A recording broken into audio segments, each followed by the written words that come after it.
Welcome back to Forbidden Knowledge News. I'm your host, Chris Matthew.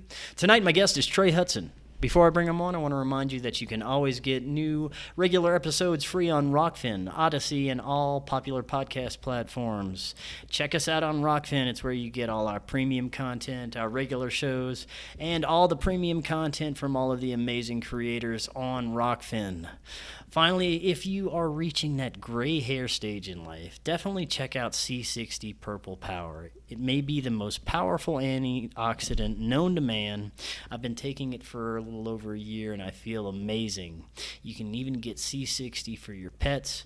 Check out their website, see what they have to offer. Just click the link in the description and you can get 10% off your order plus free shipping. Tonight, I want to welcome to the show Trey Hudson. He is the director of the Oxford Paranormal Society and its Anomalous Studies and Observation Group. He is an Eagle Scout and former Army intelligence officer. He has a psychology degree from the University of West Georgia, where he studied under the likes of Dr. Bill Roll and other luminaries. He has a 30-plus year career as a U.S. government security specialist, specializing in security of sensitive assets, anti-terrorism, security of WMD, emergency management, and other specialties. Trey, welcome. How are you doing tonight? I'm great. Thanks for having me here. Well, thank you so much for joining us. I had a great time at the conference meeting you. Last month, you had an extraordinary presentation, which we're going to be discussing a bit today. It's basically about an undisclosed location in the southern United States that you and a team have been investigating, right? Oh, yes, sir. We've been looking at it since about 2016, and over the past few years, we've encountered all kinds of weird stuff. Basically, we've run the table on high strangeness, and the level of high strangeness and the variety of high strangeness, kind of brings to mind a certain strange place out in Utah that, a lot of people are talking about these days. Yeah, exactly. Skinwalker Ranch.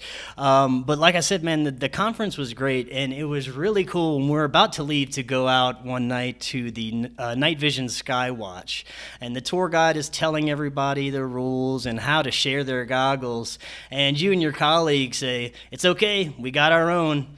And I'm looking like, all right, these guys are legit. Let's do this. So, yeah, it was a great time. And you have a very interesting background. And I figured since it's your first time on the show, I'd love to hear about what got you interested in the paranormal in general and what ultimately led you to get involved with researching it.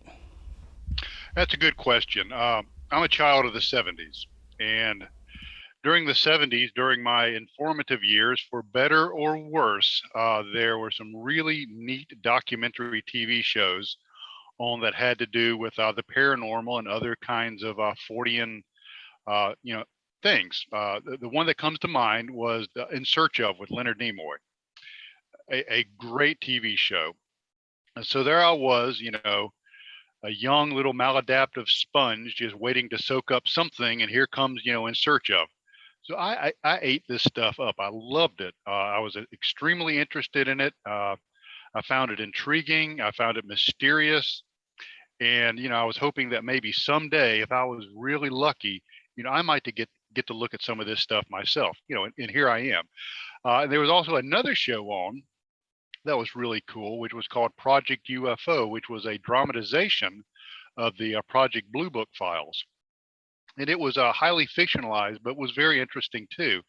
And then you started seeing a lot of the books start coming out in the late 70s. That had to do with UFOs, UFO abductions, Bud Hopkins, and a lot of that stuff started coming out. So I was really, really interested in it, and read what I could.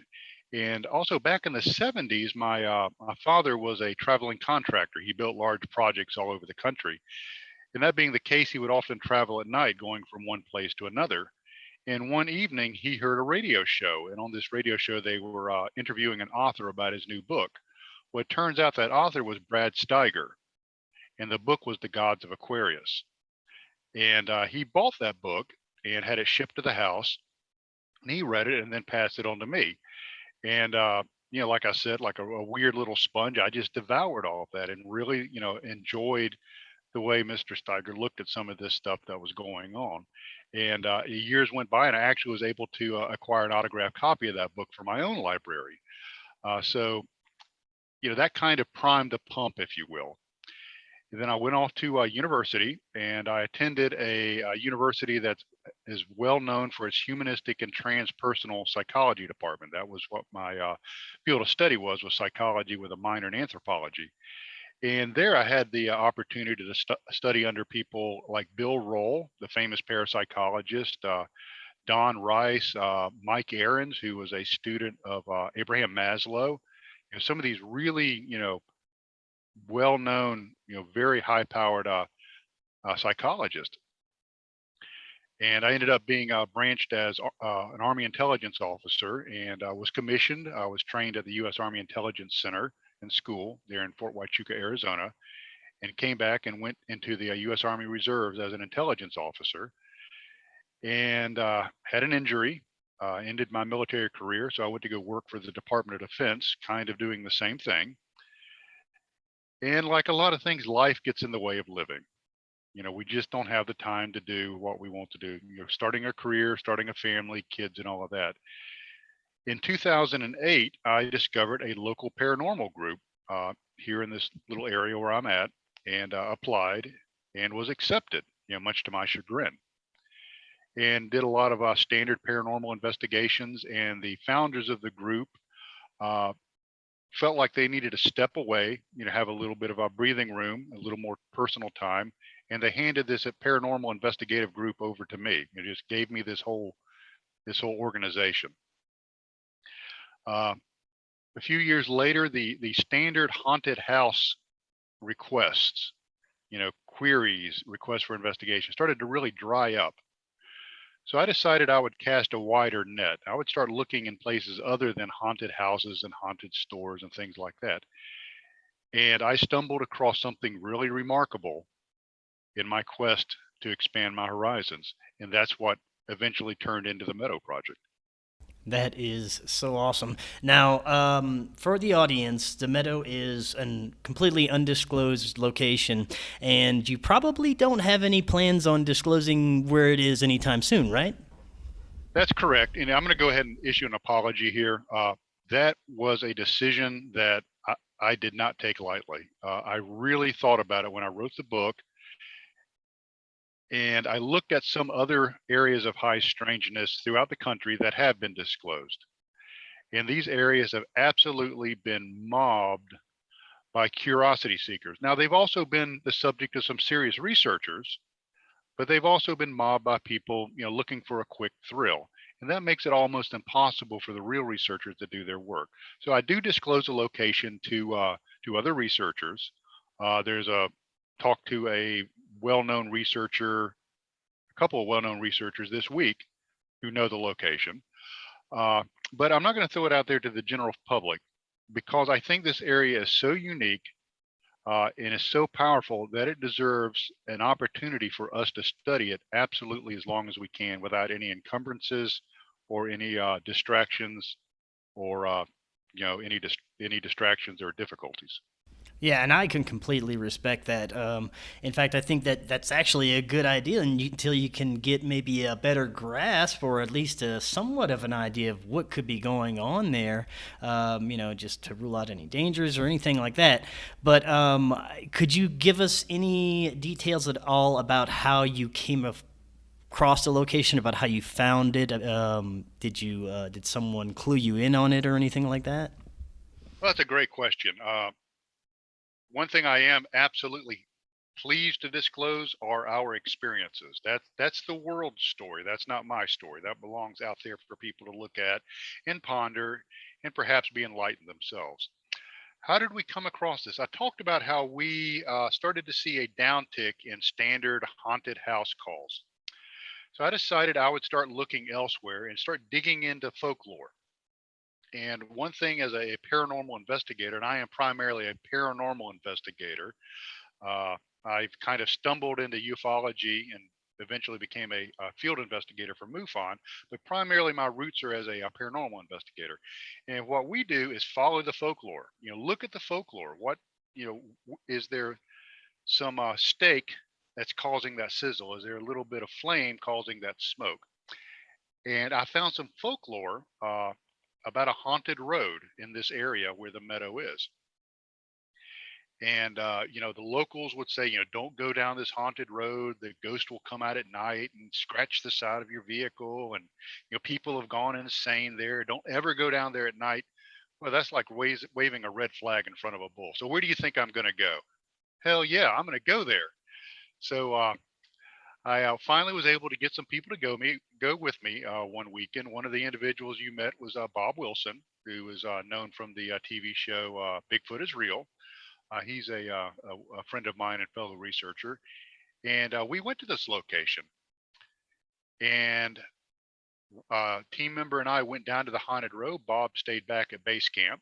We had just randomly picked somewhere to set up base camp. And my other research partner, Daryl, and I went to this haunted road, and we didn't see doodly. Nothing. All we did was get cold and wet.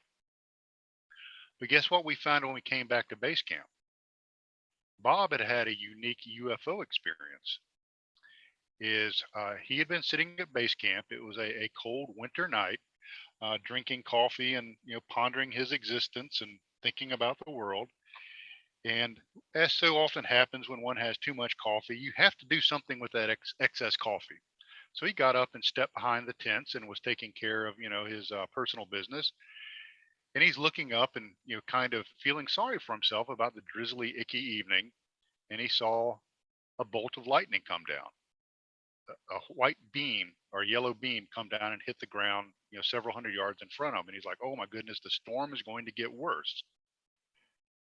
And then the moon came out, and then his demeanor changed. Well, perhaps the clouds are clearing. It's going to be a nice weekend after all. And he's thinking about his good fortune and the clearing weather, looking up at the moon, and then it starts to move sideways from right to left.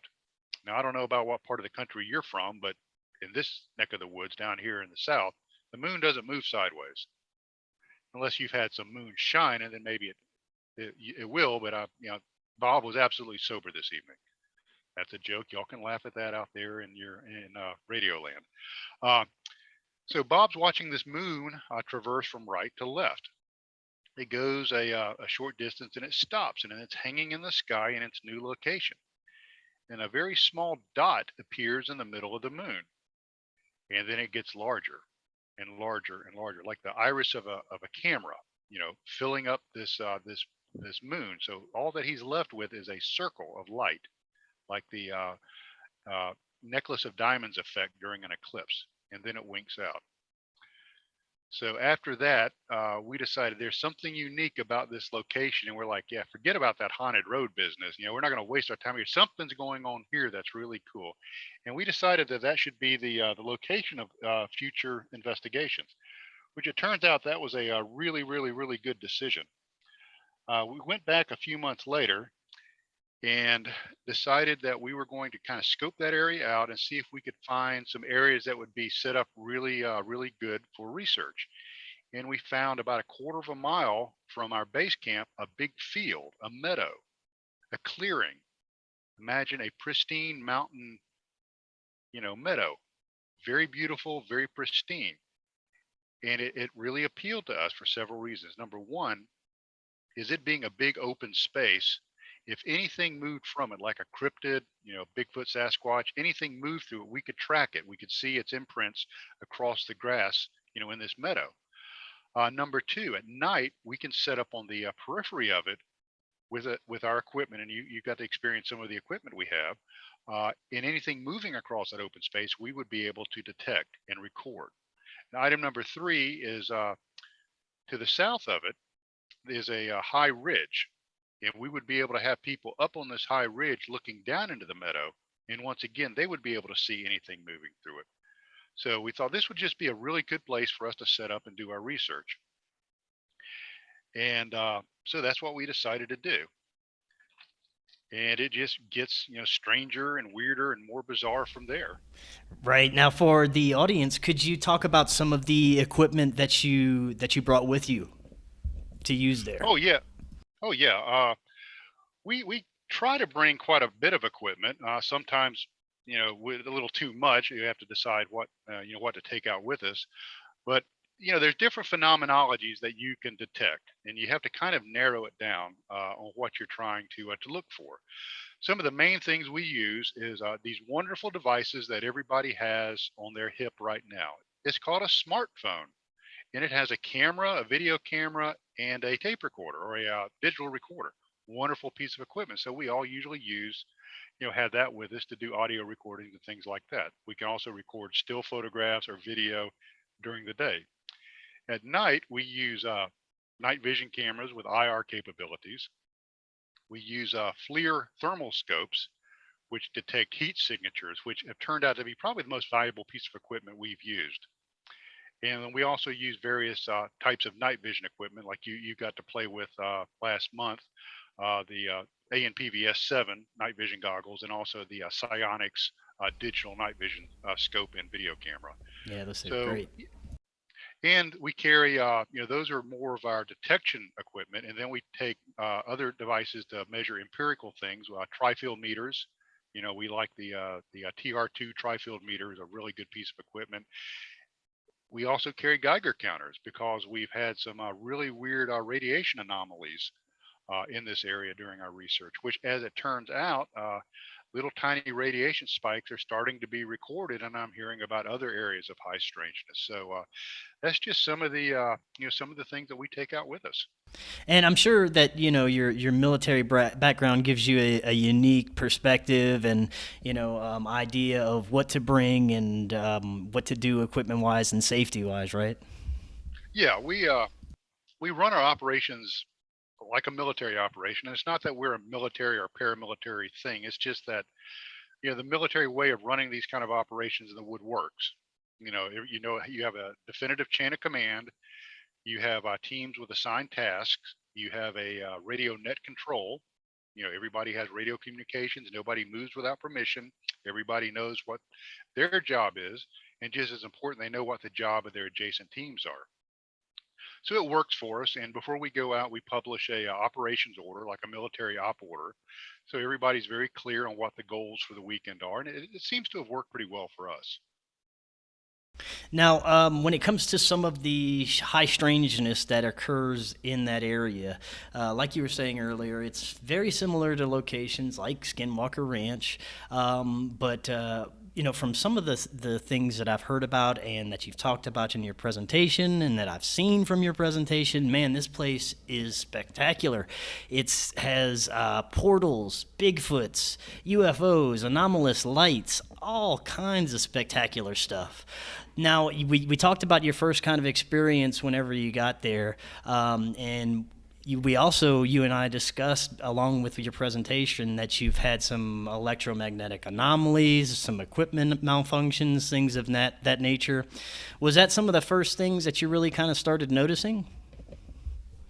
Yeah, I mean, we have problems with equipment. It's like all of these locations is you will have a piece of equipment that is functioning perfectly. Like one of the last few times we went out about 8 months ago, I had a night vision camera, worked fine, batteries were charged, worked in camp before I left, hiked out to the meadow, couldn't get it to do squat, wouldn't turn on, wouldn't stay on, wouldn't record. Thought that I'm gonna have to send this thing back. Got back to camp, worked perfectly. I just sent a drone back that got zapped, having to send it back. Bob Wilson, the gentleman you met, had to send his drone back. So yeah, equipment failures and anomalies are really common in this area. But some of the first thing that really struck us, that really cemented this as being other than just an interesting outing, was missing time. We hit a home run our first trip out in July of 2016, and it just got stranger from there. Could you tell us a little bit about that missing time incident? Yeah, absolutely. It was in July of 2016, and we were setting up our operations kind of like I described. We had several teams in the meadow itself equipped with night vision equipment and FLIR thermal scopes. And we decided that we would have an individual walk along the top of the ridge to the south. And the idea was, is this individual was running this ridge, if there was anything up there, perhaps he could drive it down into the meadow, into that open space, and we would be able to see it and record it. Uh, so that's what we decided to do. Our team set up in the meadow, turned our equipment on. We're scanning, scoping, looking around, radioed back to the individual that it was okay for him to go ahead and start moving along the top of the ridge. Well, the next thing we know, he radios back to us and said he reached a well-known landmark and he didn't remember how he got there. He said, I'm here at, the branch across the trail. And we all knew where that was. And he said, I don't know how I got here. I don't remember getting here. And so the first thing is, you try to find a rational explanation. Did he fall, and hit his head? Is he concussed in some way? Is he having some sort of epileptic episode? Is he having a stroke? So we have several paramedics on our team, which quickly got on the radio and they did a remote assessment. They said, can you feel both your hands? Can you stand? Are you dizzy? Does your head hurt? And all of those were replied with a negative. No, I just don't remember getting here. Well, we wrote it off to, maybe he was daydreaming like we do when we're driving to work and we drive into the parking lot and don't know how we got there. Perhaps that's what happened. Well, it gets a little stranger than that. As he moved across the top of the ridge and dropped down to the west side of the meadow without incident, he started working his way back towards one of our teams. And they brought their FLIR scope up and they see his man-shaped heat signature in the equipment. They radioed to him and he replied, yes, that's him. He's moving across the meadow. He said, I'm coming your way. And as they're watching him on FLIR, he turns into a ball of energy. His heat signature turns into a sphere and moves several hundred yards in a few seconds and then turns back into a man-shaped heat signature. They quickly get on the radio. This is the same gentleman that had the missing time, and say, are you okay? And he's like, yeah, I'm fine. Why? And they're watching him. They see him bring the radio up to his face and bring it down. They said, are you sure you're fine? Yes, I'm perfectly fine. Why? Well, maybe you should come over and talk to us. Yeah, why don't you just come on over here, right now, and we'll discuss this. Now, the two gentlemen that witnessed this, a little bit about their backgrounds. One gentleman is a graduate of the Georgia Institute of Technology, one of the top technical universities in the nation. Also has a master's degree. He has an NCAA football champion ring. So he's a pretty grounded guy. The other gentleman was a former U.S. Army Ranger that served with the Ranger Regiment in Special Operations. Has a physics degree and philosophy degree from Georgia Tech. So these are some pretty serious fellows, much more grounded and serious than I am. They both saw this. He came over, spoke to them, and they said, what did you experience? You turned into a ball of energy. And he goes, nothing happened to me. I'm just walking along, like normal. Why, what did happen to you? And they said, well, we saw you turn into a ball of energy. And he goes, well, that's a bunch of crap because I was just walking along like I normally do. And to this day, we argue about it on who had the altered perception, whose world changed. Was it the guy walking or was it the guys observing? Is it the subject or is it the observer? So you start getting into all kind of quantum weirdness there, with observer and observed. But we never have figured out exactly what went on, that particular time. And you've never been able to recreate or attempt to recreate any of it? No, we've tried. The closest thing that's happened is when we had the portal experience. Right. So we were able to record that. But so we continued to investigate. Nothing else anomalous happened that evening. So we packed it up and went back for the night. The next morning, the gentleman who turned into the ball of energy and also had the missing time came up to us that morning while we were cooking our breakfast with his GPS. And to give you some of his background. He is a retired law enforcement officer, spent many years doing backcountry search and rescue in California, like the kind of search and rescue where they would helicopter him and a search dog out into the boonies, drop him off. They would find, a lost hiker, a body, whatever. They would helicopter the victim back and he would have to make his way back. So a lot of experience in the woods. So he always carries a GPS that's always recording his track, dropping breadcrumbs, electronic breadcrumbs. So he comes and he shows us his GPS. And he says, I want you to look at this. He goes, look at my tracks from last night. And as we were looking at his tracks, some things became very obvious. And those things, as they became very obvious, they became very unusual. Specifically, he had a number of straight track lines, straight lines, 2 to 4 kilometers, point A to point B, point B to point C, point C to point D. You cannot travel on this terrain in a straight line, either by foot nor by vehicle. You just can't do it. There aren't enough roads, and it's too rugged. So the question is, how can a person travel over terrain that's too difficult to travel on foot or by vehicle, travel over in a straight line? That's insane. Wow. It's in the air. Yeah. So, of course, we were just, dumbfounded. This was just, wow, this is like our first serious trip out here, and we've already, won the World Series, and pack it up and go home. So we're like, okay, when you get back, download your information, send it to us so we can do a really in-depth analysis of it, these track lines. And like happens in this place so often is by the time he got home, everything was erased off his GPS. Oh, there was man. nothing there.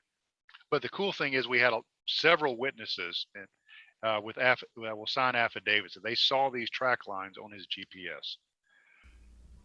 We Right. also, as we were coming back that night, backing up a little bit, our base camp operator got on the radio and he said, hey guys, I see y'all are coming back into camp. Why are you coming over the top of the ridge and not the trail down by the creek? I can see your green headlamps. And why are you holding your headlamps up above your heads? That doesn't make any sense. And it's like, Glenn, we're still in the meadow. Why are you asking? He goes, I see these green lights up on top of the ridge and they look to be about 20 or 30 feet off the ground. It's like, dude, I don't know what you're talking about. That's not us.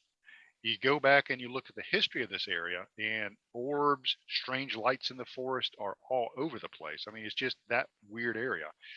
And later that night, about 0200 hours, he got up to relieve himself, Glenn, our base camp operator, and he saw a white humanoid type figure about 40 yards from camp peeking at us and watching us from the side of a tree.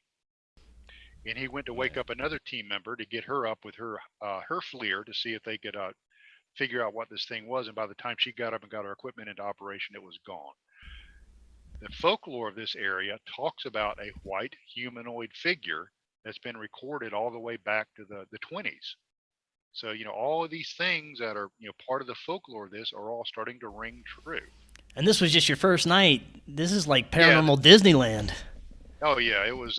Yeah, so like I said, we felt like we'd won the World Series, and Yeah. that was not even remotely the strangest Right. trip we had.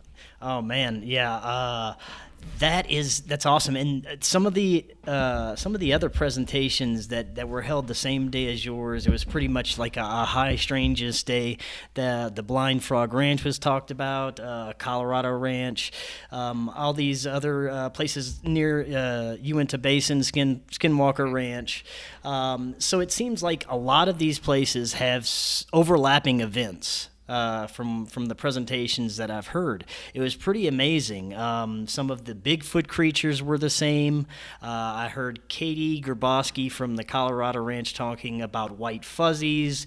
There were also white fuzzies at your location. There was white fuzzies at another location. For the audience, explain what the white fuzzies were. These were like a strange Bigfoot type thing, right? They were described as a white, hairy, humanoid figure. Take that what it is, a white figure seen in the woods, to a cryptologist would be a Bigfoot. A white figure seen in the woods to a UFO researcher would be a entity or an alien. A white humanoid figure seen in the woods by a paranormal researcher would be a ghost. So we'll just say white humanoid figures seen in the woods, and whatever label or box you want to put those in, I'm going to leave that up to your audience. Right. But all of these, not all of these locations, but several of these locations have these humanoid figures. And we had some other really unique similarities in these places. Yes, one of them I do want to get to actually is the black cube. This is really fascinating. Now, it was slightly different than the one that Katie was describing that she saw, but for our audience, explain the black cube incident that you had at your location. Yeah, that was in February of 2017. We've had really good luck during the winter time in this location because of the vegetation is dead. We can see further. We don't have perhaps people coming around or hiking. This is on public land. So we have the location a little bit to ourselves better in the winter. And this was in February of 2017. We set up the same way. We had several teams down in the meadow with their equipment. And this time we weren't going to send an individual on the top of the ridge because we found out sometimes weird stuff happens when you're by yourself. So we sent a team this time. And the team, once they reached the west end of the meadow on the trail to the south and started to drop down, they noticed a heat signature. The heat signature was about 6 foot tall, about 24 inches wide, a single heat signature that went from a single heat signature to a small short signature, back up to a single signature, and then split into two. And I don't know if you were in there when I showed that video or not. It was really weird.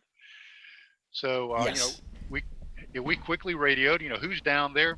Nobody was in that part of the meadow. All teams were accounted for. So it's like, all right, as Sherlock Holmes used to say, the game is afoot. So, we were geeked out about that. Went down into the meadow to see if we could find these figures. Got a radio call from our one team set up primarily in the middle of the area, and they said, "Hey, come on over here. We have something really strange that's popping up on our FLIR." And what they were seeing was a box or a cube that was about 10 meters by 6 meters by 6 meters. This big box. And by the time we could get over there, it started to fade. It was very clear. And by the time they were able to hit record on their FLIR, you don't run the record all the time because it'll eat up the battery life. It started to dissipate. But we decided we were going to go ahead and dispatch a team over to where this thing was. And as we dispatched our team over there, they came to the area, the residual area where this cube or this box was, and they disappeared. They dropped off the FLIR. They completely disappeared. They were gone. It was so startling that the FLIR operator said, "Did they just disappear?" I was literally on the edge of my seat to this part, like, what just happened? What just happened? And yeah, it's totally bizarre. And the area, uh, and we have footage of it during the day, is you can't hide in there. The vegetation's not thick enough. You can't, mask yourself from the FLIR. You can see all the way to the top of the ridge during the wintertime.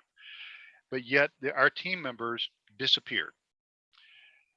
And they described it when they went into this area, this residual area, is almost as though they were walking into a darkened room, like something like with black velvet or black felt hanging down. It was very dark, cold. And when they went into it, they didn't have any kind of encumbrances. They didn't have any briars, any sticker bushes, any brambles, any vines. Just walk right into it. And when they got done doing their real quick assessment and they started to come out, then they started encountering some of these brambles and stuff on their way out that weren't there when they went in. So it's almost like something about that area had changed. It's like it was somewhere else for a very short period of time that they had walked into. About the time they started to come out of the cube, one of the FLIR operators turns to her right and moves her equipment over to the right. And she says, "Who or what is that?" And two heat signatures, 6 foot tall, 24 inches in width, are watching us from a nearby copse of trees about 40 yards away. And then they too disappeared. We quickly got on our radios and no teams were in that area. That's insane. Now, eventually, your team pops back into view, right? Yes. Yeah. And how far away was it from where they initially entered into the cube area? As far from the point, the FLIR operators, it was probably Yes. 40, 50, 60 yards. I mean, it was a That's good amazing. distance. It Yeah. wasn't super close. Now, were you able to take any type of readings while your team while they were in there? Any type of like radiation readings or anything like that? We had not started carrying Geiger counters with us at that time because, quite frankly, radiation wasn't really on our radar. That wasn't something that people had really talked about, in these locations. Right. Now it is, but at that time we didn't have radiation. We didn't really detect any strange EMF.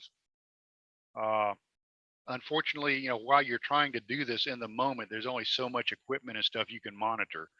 And we were trying to monitor it with FLIR and also videotape the teams as they went into this area. So yeah, we didn't really pick up any strange readings. Uh, that doesn't mean we won't in the future, though. Now, did this have any other strange effects on the operators that experience this? No, no. I mean, they weren't nauseous. They weren't disoriented. They just remember it being cold, and they remember it being very, very dark. But other than that, no, we didn't detect any kind of Yeah, I mean, ill. it had to have been some kind of portal or something, a wormhole or something. I have no idea how to describe what I saw. Yeah, it was that's I'm going to use the term portal or vortex because that's a handy label. But reality was different for that period of Yeah. time and that geographical location. Reality was a little bit different. Now, if the audience is interested in seeing this, is your presentation available for download from the Laughlin website? I do not know if Bob has put it on the Laughlin website. I think he has the DVDs available. Okay. Uh, I think he has those, and he also has the DVDs available of the High Strangeness panel, which I thought Yes. turned out pretty good too. That was excellent as well. Yes, yeah, guys. If you want to see this presentation, you should be able to get it from the Laughlin UFO website. Definitely worth checking out. Now, so I mean, that is an extraordinary event. What were you thinking after that? Did you think that there were any danger in continuing to kind of explore this phenomenon, especially when you have members of a team disappearing and then reappearing somewhere else? Yeah, great point. We all got back and we did a really quick tactical after action report right there in the field. Got together, we talked about it, and tried to decide what our next step should be for the evening. There was one group of people that said, we need to stay out here. We need to continue to investigate. We've got these two sightings of these entities. We've got portals. We've got all this crap going on. We need to really seize this opportunity. Another group of folks said, this has been phenomenal. We need to take our data, get back to the base camp, do a video debrief, film the debrief, get this on record, and pull the SD cards out of our equipment and get it sealed up in some mylar bags and stuff so it won't be erased, like the GPS was the previous time. I had to make a decision. So I just made a command decision. We're going to wrap up and head back to base camp. Well, something was waiting for me back at base camp that was very, very odd. The strange businesswoman of the forest, which is a totally other weird story for that evening. Now, is this the woman in black? Yes. Yes, yes. Yeah, I'd love to hear for the audience to hear about this one. While we were quickly, packing up our stuff, getting ready to come back, my base camp operator Glenn said, "Trey, are you coming back? Are you all coming back to base camp?" And I said, "Yes, we're packing up. We're en route." And he said, "Good. Somebody here needs to talk to you." And I said, "Well, I'll talk to you when I get back." And he said, "No, it's not me. It's somebody else." So, I was perplexed. Who else would be there? This is 10:30, at night, in the middle of nowhere, in the forest, during the wintertime. Who in the heck would be in our base camp? So I got back, and as I walk up, much to my surprise, there was a businesswoman waiting for me, wearing loafers, slacks, a blouse, and a blazer. And this businesswoman made a beeline to me because Glenn had told her that I was, in charge. And she said, "You need to drop what you're doing and follow me down this deserted county road a few miles from here. At the end of this county road, there's a a barn or an old house, and it's inhabited by monkey bears. Now I know what a gummy bear is, but I don't know what a monkey bear is. I don't have no idea. Is it chocolate? What flavor is a monkey bear? Who knows? I guess Right. I guess bear flavored, how whatever that is. And so I'm gonna ask you, Chris, if you're out in the woods and a strange businesswoman walks up to you and says, "Chris, follow me to this bizarre structure out in the middle of nowhere to see monkey bears," what's your answer going to be? I might ask her what she's on, and I'm not sure if I'd want it, you know? Yeah, yeah. I mean, that was our answer. Is heck no, because we Right, didn't right. know. Is this woman trying to set us up to rob us? We carry a bunch of we're armed when we go out, but we also carry a bunch of expensive equipment, and so she was just really insistent about us dropping what we were doing, almost as though she was trying to distract us, keep us from doing our debrief, keep us from pulling the SD cards out of our equipment and getting it away from this location and secure. Uh, and so she started, continuing trying to make small talk. And she asked me what university I went to. And I said, well, I went to the University of West Georgia. And she goes, well, I did too. And I said, okay, that's odd. What did you study there? Oh, I studied psychology. Okay, that's odd. That's my degree too. And I thought, okay, I got her. I got her. I'm going to ask her to name some of the professors there. I said, so who did you study under? And she started naming professors that I also studied under. So, okay, so what are the odds of a businesswoman being in the forest in the middle of the night, 10:30 at night, wearing business attire, that went to the same university I did, has the same degree, and has studied under the same professors? Right. Pretty small, I would say. So Yeah. she continued on, trying to distract us, trying to get us to go off with her to hunt down these mysterious monkey bears. And in the middle of all of this, she stops, looks at us, walks off about 30 yards, still within the faint light of our lanterns, pulls her pants down, squats down, and urinates in front of all of us. Okay, so you start stacking up all of this stuff, and it gets stranger and Yeah. stranger. You can't make this stuff up. No, no, it was totally bizarre, and the woman gave us her name, so we recorded that, and we finally got her to go away, uh, and we finally did our AAR, which is about a 40-minute AAR, and in the book I have a complete transcript of the video AAR, and I thought about contacting this woman. I did do a little research on her, and there was a woman that fit that description, had the same educational background, that was a licensed professional. I'm not going to say what her profession is because I just want to be cool about it. But she was acting so weird that one of the paramedics on our team that has 30 plus years of dealing with all kinds of crazy paramedic stuff. We also have an ER nurse on our team. They said they have never seen a person act as bizarre as she was acting, as though she was on some of the strangest drugs or Right. hallucinogens or whatever. So I had three options. Either A, this licensed professional woman was in the middle of the forest at night, in the middle of nowhere, stumbled across our campsite, and had the absolute worst night of her life, which if became public, she might lose her license. Option number two, this real woman was being influenced by something else. Option number three, it wasn't this woman at all. It was something mimicking her. So you take all of this in total, and in lore of high strangeness, who do we have that dress oddly for the occasion, usually in business attire? After a experience of high strangeness, they try to distract or dissuade people from recording or recounting their event. They seem all for odd, and they don't understand how humans interact, Right. and they also don't understand human niceties and manners, like how to say hello, how to shake hands, or the fact that you don't urinate in front of people you don't know. What Right. what do we call those people? Wait, they're in UFO lore. What are they called? They are, and this is a great one because it's a woman in black. We very rarely hear about the Yeah. women in black that come and visit people, but this is very interesting, and it's been a while since we've had a good story about men in black come and visit people for anomalous events, and this was definitely a winner for me because I've never heard anything like it, and like I said, you can't make anything like that up, so that's really cool. Now you said you did a little bit of research into this woman, and you may have found somebody that could have Uh, possibly matched. yeah, and there's been a an update since even the conference. I was contacted by a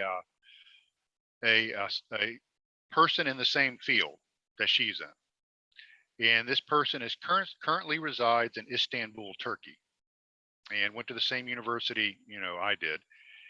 And he contacted me out of the blue to discuss the book and all of that. And he said, if you can trust me to be discreet, give me this person's name because I also attended the University of West Georgia and have a degree in psychology, and she might have gone there the same time I did. And I gave him her name, and it was a match. Oh, wow, that And is very interesting. he said that he with of course with my permission will reach out to her. He said, but what you're describing is not the person I know. Absolutely is not the person I know. That they would never act like that. And he says, I think something was controlling her. That was his take on it. Right, man. So, more to come. Yeah, yeah, definitely more to come. And speaking of more to come, I know that you're constantly working on this. We have common researcher friends that are working on this with you.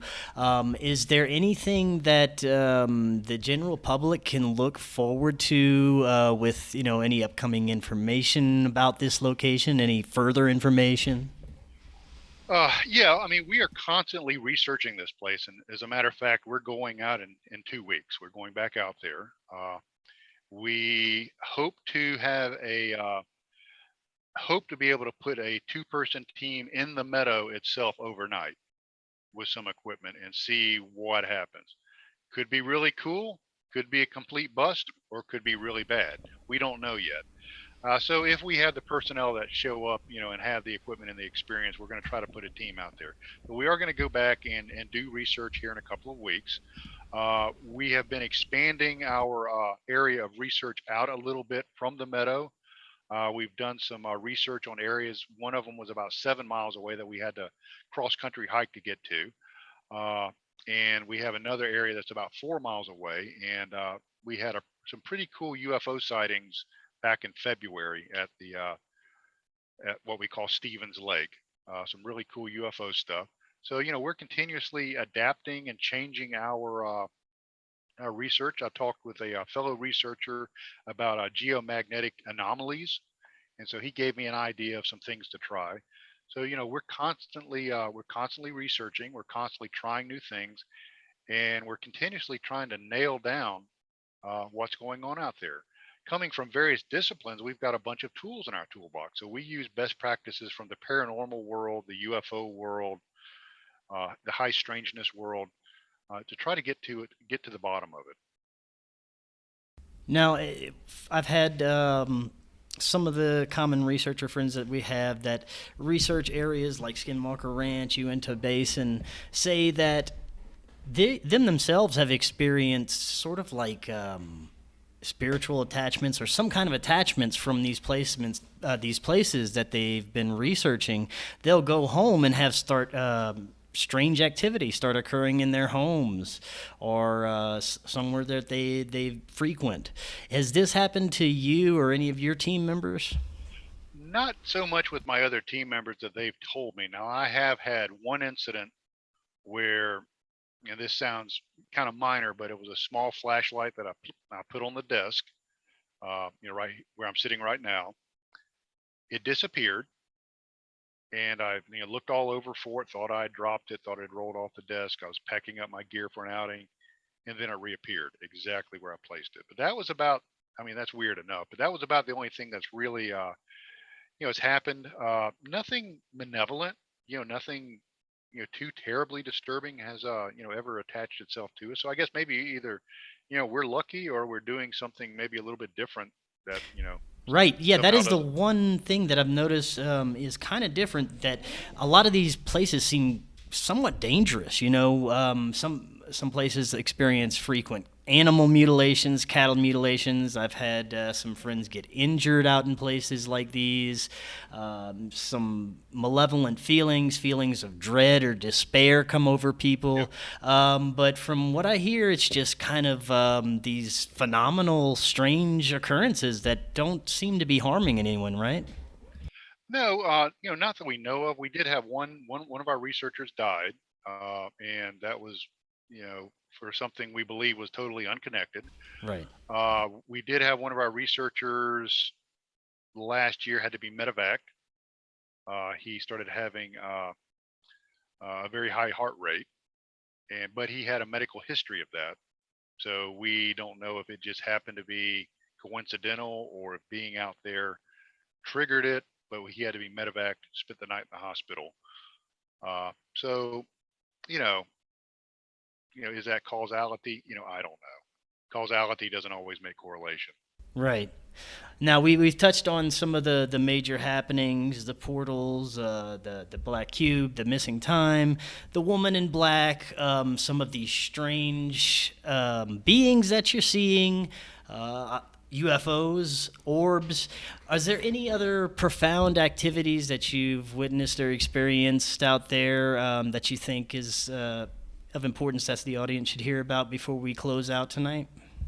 Yeah, there's a couple of things. One of them is as we have started experimenting with something called the Estes method or Estes protocol, which is a ghost box kind of thing. We are starting to notice little tiny spikes of radiation. We also had a craft of some sort pass by our base camp one evening. Uh, this was back back in December. Oh, yeah, back in June of 20. I'm sorry. A craft passed by our camp, totally blacked out. Couldn't have been a vehicle because it was too dark for vehicles to drive on this road. We had a pretty significant radiation spike. So there's something going on with radiation. We also had a download after we did some CE5 protocols out in the Meadow using Stephen Greer's protocol. And the download was a word, Nox Magby, which translated into children of the night goddess using Latin and Old English. And children of the night goddess or children of the night, what comes to people at night that are small like children, that have big heads like children, Right. that are all over the folklore. The Greys. The Whitley Greys, yeah. Strieber had one on the front of his book. So it's just this continuous layer upon layer of high strangeness, and we're continuously having different kinds of weird stuff happen almost every time we go out. And these places of high strangeness, they kind of solidify that there's a major connection between paranormal and ufology and Well, extraterrestrials. And that's what I really enjoyed about this conference that we just went to. It kind of brought all these fields together, different yeah, presenters, contactees, experiencers, scientists from different fields, and brought everybody together to talk about it, because I think that's what we need to do more of in this whole, strange community that we're in, to get a better understanding of everything, and I love that you guys are doing that. yeah, you're right. I mean, if we go around with blinders on, we're really selling ourselves short. I actually had another paranormal researcher chastise me because I was looking into UFOs. And I said, okay, so if I'm not looking into UFOs, I totally discount that. If I have this experience, I just totally discount it. Right. That seems kind of really stupid to me. And now that this whole field of high strangeness is becoming more mature and we're starting to communicate among the different disciplines, more people are taking that more holistic approach, which I think is a smart way to go about it. Do you think that this whole mainstream kind of disclosure that's coming from the media and government and Pentagon is helping with people's image of this whole community in these fields? I think so. It's if you read the DoD report, it's important to look at what it does say, and it's also important to look at what it doesn't. I'm a government guy, and I've written many government reports during my career, and they're very pragmatic to a fault. The researchers that are writing the report are not going to stray outside of their mandate, and they're not going to say anything that they can't back up with empirical data or evidence. So what came out of this report? I think it's pretty ground shaking. A, these things are real. There are objects that are flying around that are real objects. B, these objects fly in a way that are beyond the capabilities of our technology. And we also think they're beyond the technology of our near peers, mainly China and Russia. And C, we don't know what they are. We don't know what's controlling them. We don't know if they're piloted. We just know they're real. That's ground shaking. That's groundbreaking. That's earth shattering. I can throw a whole bunch of other, hyperbolic, statements out there, but it's real. And so you have people like me that have been following this for years. I can go, yep, told you so. You were making fun of me, all those years ago. All those folks that make fun of the conference attendees at Laughlin. I think a lot of folks in this community are kind of thinking that way right now. Yeah. So, I think what happens is if you, kind of, put on your big boy pants and sit down and you take a crucial think about this. So if this is real, what else is real? And I think it's healthy. I think it's very good for the community. I think it's good for people that are researching this. I hope that our endeavors are taken a bit more seriously. I hope that maybe some funding starts rolling our way that has been sadly lacking in the past. And I think it's really a cool time to be in this field. I agree. It's a very fascinating time. It's a great time to be alive. Before we close out, I'd love to get your final thoughts on any possible conclusions or theories about what may be causing these particular areas to be so concentrated with this high strangeness and this energy. That's a good question. Bottom line up front, I have no idea. I can guess, anybody that tells you they know what's going on, take that with a grain of salt. I love that answer. I have some theories. One theory is that there are places that have a natural thinness between dimensions or universes. Imagine two universes as close together as they can be. And I'm talking about on the quantum level without touching. Because if they touch, you would have a catastrophic event. But right there in that very narrow gap, maybe things can move back and forth. And there's three ways to look at this. Way number one, these are natural occurrences. These are a manifestation of maybe plasma energy and gravity that creates these portals or wormholes or whatever. And whatever or whomever are seizing this natural occurrence, like we used to seize the wind with sailing ships. That's a natural occurrence. We would use that to our ends to move from point A to point B. Maybe they're using this natural occurrence to move from point A to point B. Number two, maybe these natural occurrences can be stabilized and harnessed. It would involve high amounts of energy to do this. Maybe that's what we're picking up on our Geiger counters is a remnant, a ghost of this image or this energy as it bleeds through. Item number three is these things are completely created artificially, like we create artificial wind with a fan. And that would require tremendous amounts of energy to create and stabilize a portal or wormhole. And those are just guesses. So, what it does is it leaves us with really more questions than answers and makes it all the more interesting to get out there and continue to investigate. Definitely so. Trey, thank you so much for coming on tonight. Fantastic information. Guys, go check out his presentation. And before you go, let everyone know where they can find out more about you, your books, website, social media, anything like that. If you look on the back of any cereal box of high quality, you'll find my picture and action figure. No, I'm kidding. The best place to go is the book is the Meadow Project, Exploration into the South Skinwalker Ranch. It's on Amazon. The easiest thing to do is just to search my name, Trey Hudson, TreyHudson. We've got it on hardback, paperback, audiobook, and ebook. So it's in all of the various formats. It's really reasonably priced, especially in the ebook form. So I think it's worth the entertainment for a few bucks.